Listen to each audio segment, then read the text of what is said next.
శని అనే పేరుతో పట్టుకుంటానంటే హనుమంతుడు శనిని చితక్కొట్టి పారేశాడు. వాడు మామూలు కాదు, ఎముకలన్నీ విరిగిపోయాయి. పుత్తూరు వెళ్ళి కట్టు కట్టించుకున్న వాళ్ళు అతుక్కునేటట్లు లేవట. అప్పుడు ఆయన గజగజలాడిపోయాడు. నన్ను రక్షించమంటే గంధసింధూరం నువ్వుల నూనె కలిపి ఆ ముద్దని హనుమంతుడు స్వయంగా పూశాడు. అలా పుయ్యగానే ఆ నొప్పులు తగ్గాయి. ఆ తర్వాత ఇందాక చెప్పిన గారెల దండ పెట్టాడు, దానివల్ల మిగతా నొప్పులు తగ్గాయి.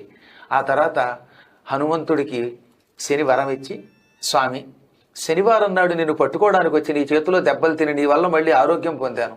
ఈ రోజు నుంచి ఈ శనివారాన్ని నువ్వు ప్రీతికరమైన దినంగా భావించు. ఈ రోజు నిన్ను పూజించిన వాడి జోలికి నేను వెళ్ళను. నీకు గారెల దండ వేసిన వాడికి, నీకు గంధసింధూరాన్ని పూసిన వాడికి నేను ఎప్పుడు శుభాలిస్తాను.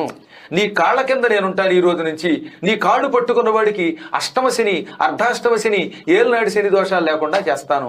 ఇదంతా శనివారం చేశాను కనుక ఈ రోజు నుంచి శనివారం నీకు ప్రీతిపాత్రమైన దినం అవుగాక, నేను నీకు ప్రీతిపాత్రుడు అవుదురుగాక అన్నాడు.